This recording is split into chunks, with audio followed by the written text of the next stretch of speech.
बहुत सावधानी की बात है। और जीवन में, सबके जीवन में एक बार ये प्रश्न खड़ा होगा। इसे सौभाग्य मत मान लेना, इसे प्रारब्ध मत मान लेना। प्रारब्ध से भोग का सानिध्य मिलता है, भोग क्रिया नहीं होती। भोग क्रिया अज्ञान से होती है। प्रारब्ध से सामग्री एकत्रित हो जाएगी, भोग का संयोग का वो सब प्रारब्ध रचना कर देगा, लेकिन क्रिया अज्ञान से होती है, क्रिया कामना से होती है। इसलिए कह रहे हैं, यदि राधा माधव के प्रेम रस में डूबने के मार्ग में उपासक चला तो उसके जीवन में एक बार ही सही पर ऐसा अवसर आएगा कि वो परस्पर विपरीत शरीर का भोग करने का प्रश्न माया खड़ा करेगी। आपको कह रहे हैं कि अगर नवयुवती है तो अपनी पुत्री जैसे होती है, ऐसे देखो, सुपुत्रीयति, अपनी पुत्री कितनी भी सुंदर जवान, ऐसा आता ही नहीं भाव में कि ये स्त्री है, आता ही नहीं है। जिनके आता है वो राक्षस ही हैं, मनुष्य तो है नहीं। नहीं तो घर में रहा जाता है, बड़ी बहन, परिवार के सदस्य, कहीं ऐसा आता है कि जवान बहन है तो जवान लड़की, ऐसा थोड़ी आता है। हंसते खेलते गले लगाते, कोई कहीं भाव ही नहीं रहता काम का। चाहे जवान पुत्री हो चाहे जवान बहन हो, कभी ऐसा घर में भाव, जिनके भाव आता वो राक्षस हृदय के हैं, मनुष्य हृदय के नहीं। वो राक्षस हृदय वाले, आसुर स्वभाव वाले हैं। नहीं, अपनी पुत्री अपनी बहन के समीप रहने पर कहीं ऐसे भाव थोड़ी आते। खूब खेलना कूदना हंसना बातचीत करना ये सब घर में होता रहता है, पर ये भाव थोड़ी आता है कि ये स्त्री है। नहीं, वो मेरी बहन, वहां कोई गुंजाइश ही नहीं काम भाव की। तो बोले सगी पुत्री की तरह सब पुत्रियां दिखाई दें, अपने से बड़ी हैं तो बिल्कुल मेरी जैसे जननी वैसे। मातृयत्य परांगनाम, जैसे अपनी अम्मा के पास, मां के पास बैठे तो क्या भाव बिगड़ेगा? कुछ नहीं बिगड़ेगा। कैसा भी जवान लड़का हो, मां अपने ऐसे हृदय से लगा के दुलार करती है, समझाती है, बुझाती है, डांटती है। वहां काम भाव आता है क्या? मां के गले लगने पर, बहन के गले लगने पर काम भाव आता है क्या? बेटी को हृदय से लगाने पे काम। जब साधारण सांसारिक पवित्र भाव में काम नहीं आता तो तुम तो परम पवित्र भगवान के भाव वाले हो, तुम्हारे अंदर कैसे काम परास्त कर सकता है? मातृयत्य परांगना, ये आएगा प्रश्न जीवन में। पुरुष है तो स्त्री के प्रति, स्त्री है तो पुरुष के प्रति। साधक बहुत सावधान रहे, माया प्रश्न करेगी। घूमते रहते हैं माया के पार्षद, घूमती रहती है माया की पार्षदी।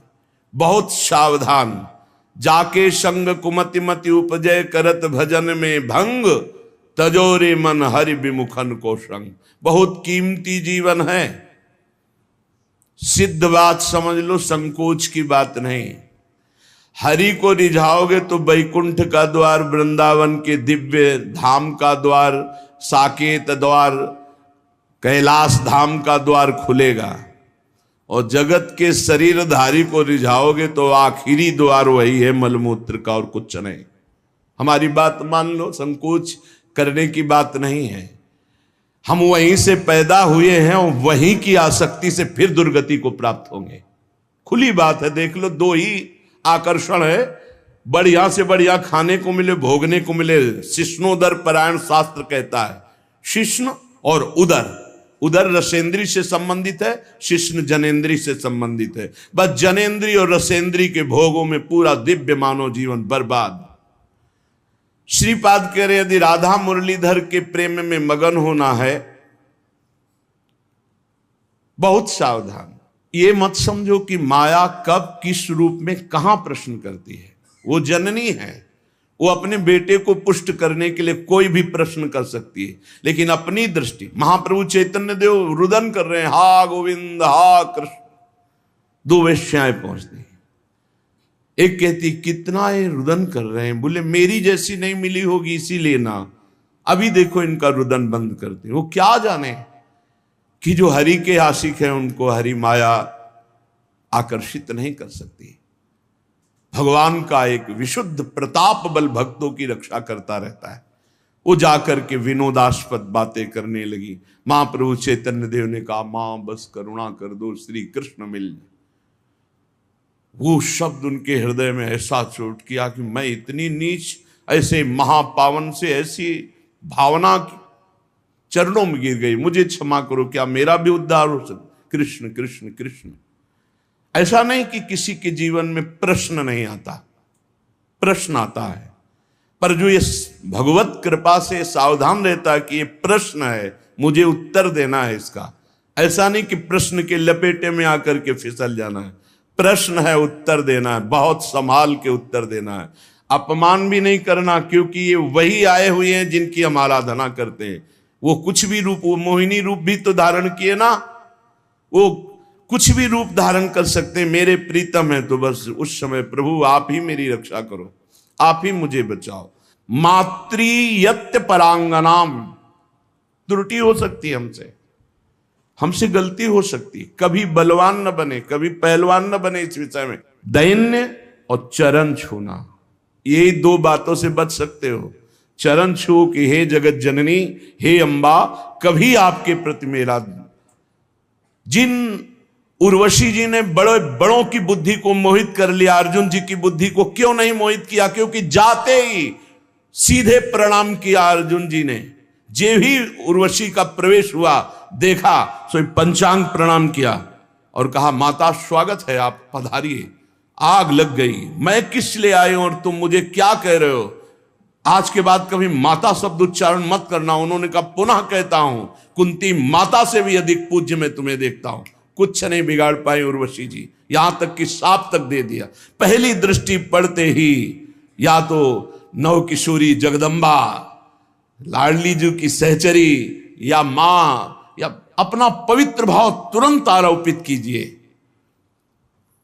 और स्त्री शरीर को लिखा है, भ्राता पिता पुत्र निज जैसे, मध्यम परपति देखै कैसे। भ्राता पिता पुत्र निज जैसे, बराबर का है तो सगा भाई। क्या सगा भाई को देखकर काम जागृत होता है? क्या अपने छोटे बेटे को देखकर काम जागृत होता है? क्या पिता को देखकर काम जागृत होता है? भ्राता पिता पुत्र निज जैसे।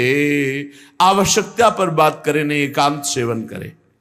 बलवान इंद्रिय ग्रामो विद्वानम अपि कर्षति, शास्त्र आदेश करता है।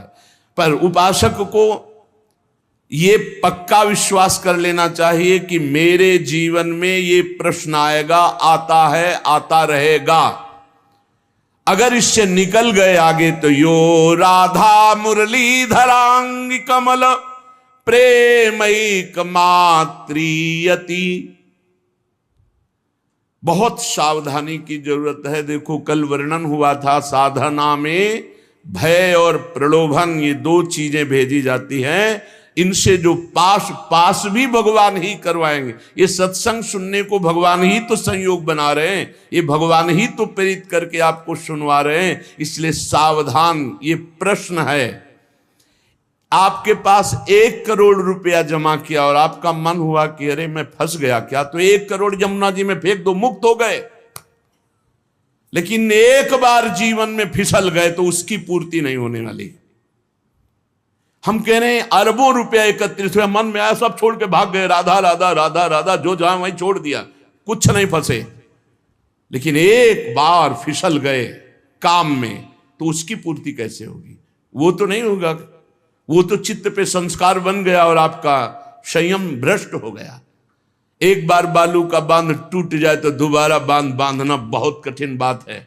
एक बार योगी भ्रष्ट हो जाए, दोबारा योगी अपने योग पे आना, भगवान के बल की बात है, दूसरी बात नहीं। जैसे बालू का बांध फूट जाए तो बांधना बड़ा कठिन है, ऐसे ये ब्रह्मचर्य, ये सतमार्ग, ये इंद्रिय निग्रह, ये बालू का बांध है, बहुत होश से। मातृयत्य परांगनाम स्थिर चरम सत्वम सुपुत्रीयति। बड़ा पवित्र भाव।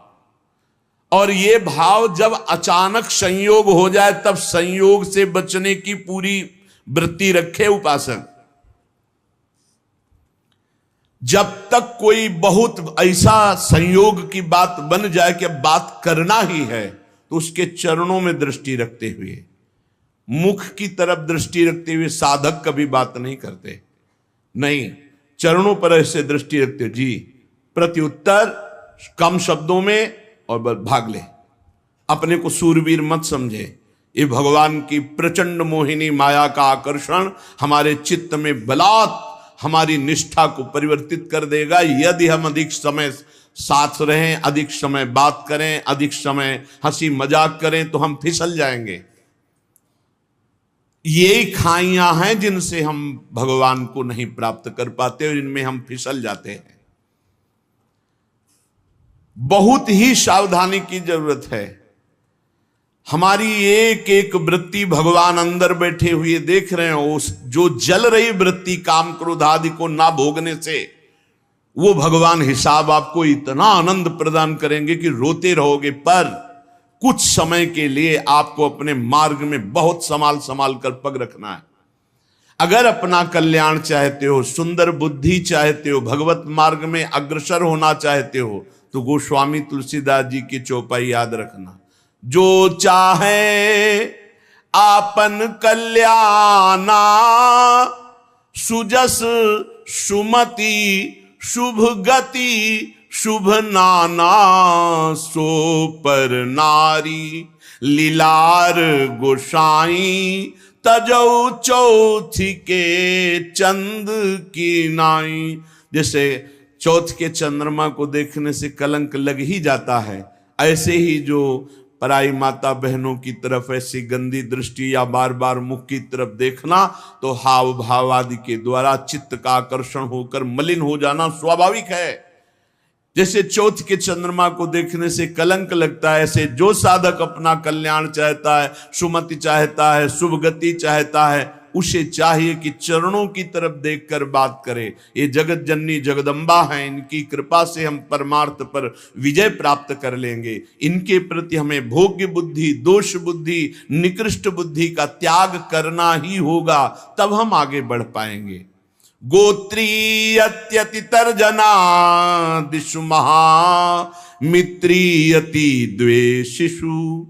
यदि हम भगवत मार्ग में चल रहे हैं, कोई हमारी निंदा करता है, तर्जना करता है, तो जैसे अपना भाई, अपना घर का, अपने गोत्र का, परिवार का कोई लड़ाई झगड़ा करे, तो ऐसा अरे घर का आदमी कोई बात नहीं, ऐसे टाल देते हैं, ऐसे भाव रख लेते हैं। या हम भाव रख लेते हैं भगवान के द्वारा विधान किया हुआ भेजा गया है, कोई हमारे प्रारब्ध का क्षय हो रहा है।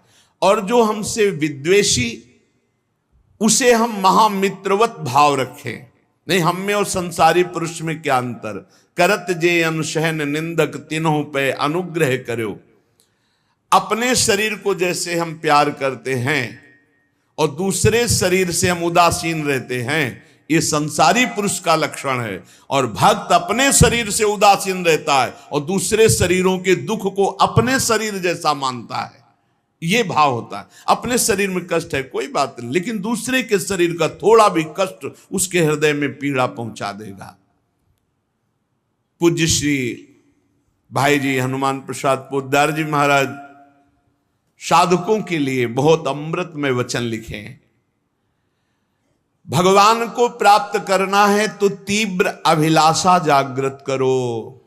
नाम जप से, सत्संग से, सदाचरण से, दूसरों की सेवा से, पवित्र शरीर, पवित्र मन, पवित्र विचार, पवित्र वाणी, तो परम पवित्र सच्चिदानंद भगवान की प्राप्ति की अभिलाषा साधु संग से निश्चित जागृत हो जाएगी। अन्य कामना जब उत्पन्न हो जाती है, तब भगवान की प्राप्ति की अभिलाषा नहीं हो सकती। भगवान ने कहा स्वयं कि जिसका चित्त भोगों ने अपहृत कर लिया है, जो भोगों में लगा हुआ है, जो भोग सामग्री संग्रह करता है, ऐसा व्यक्ति कभी निश्चय ही नहीं कर सकता कि मुझे भगवत प्राप्ति करनी है। भोगैश्वर्य प्रसक्ता नाम तया प्रहृत्य चेतसाम, व्यवसायत्मिका बुद्धि समाधो न विधीयते।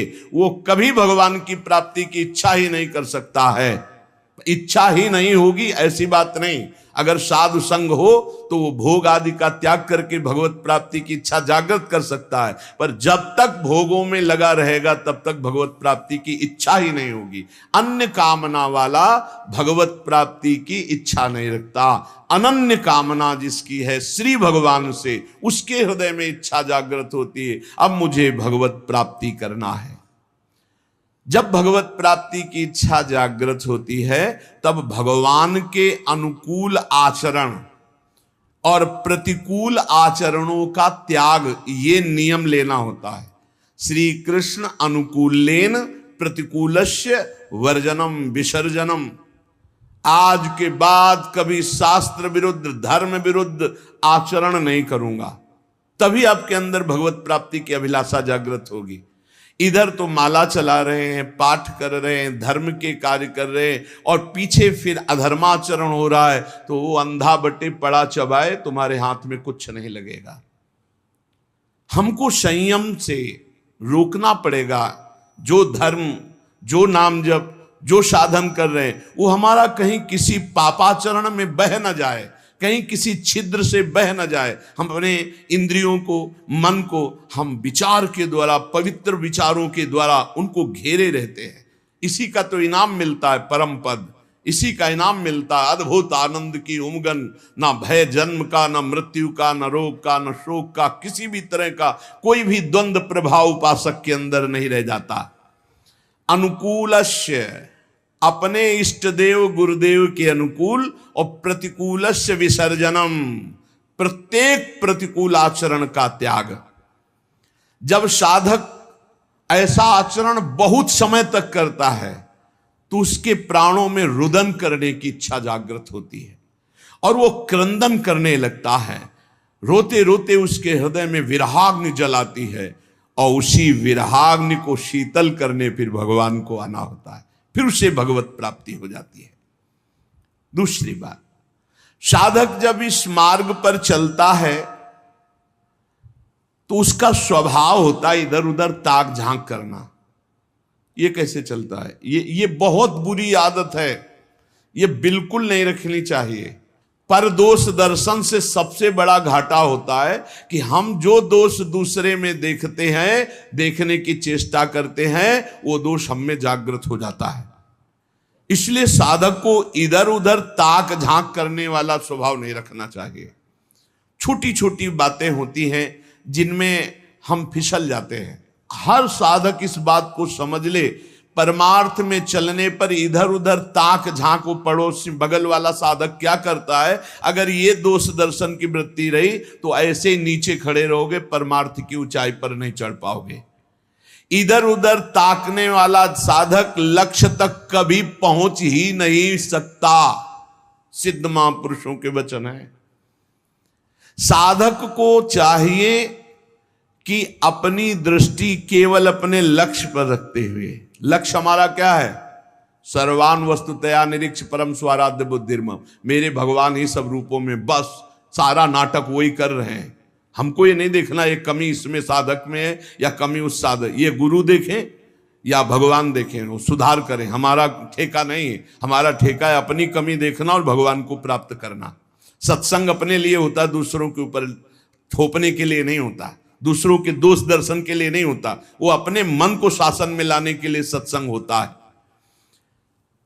साधक जब इस दोष से आगे बढ़ता है, ये बहुत जोर का दोष होता है, जब इससे आगे साधक बढ़ता है तो उसके जीवन में प्रलोभन आता है।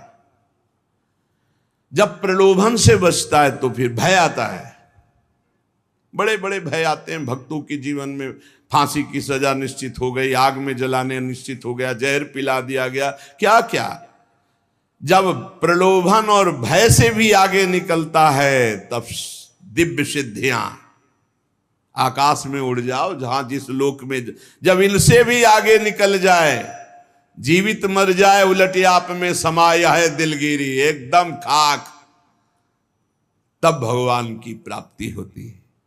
वो संसार चक्र का भेदन करके सच्चिदानंद स्वरूप को प्राप्त कर लेता है। वैराग्य दो प्रकार का होता है, एक समल वैराग्य और एक विमल वैराग्य।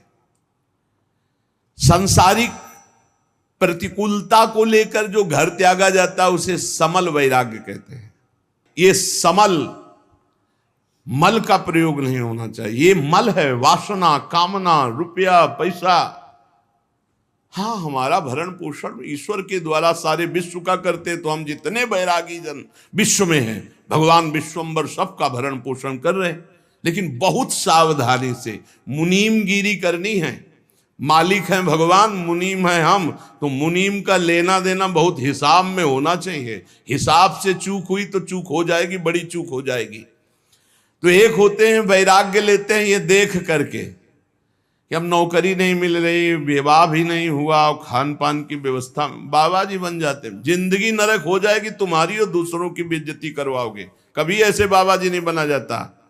बाबा जी बना जाता है, सब व्यवस्थाएं हैं, लेकिन अब मन नहीं लग रहा, ऐसा लग रहा है मुझे भगवान चाहिए। तब इसे विमल वैराग्य कहते हैं। अगर समल, ये जो समल वैराग्य है, इस समल वैराग्य को यदि विमल वैरागी मिल जाए तो वासना हट जाए और निर्मल मार्ग में चल पड़ेगा। ऐसा नहीं कि उसका कल्याण नहीं होगा, पर है बहुत गड़बड़। वैराग्य के दो रूप है, एक समल वैराग्य, एक विमल वैराग्य। समल वैराग्य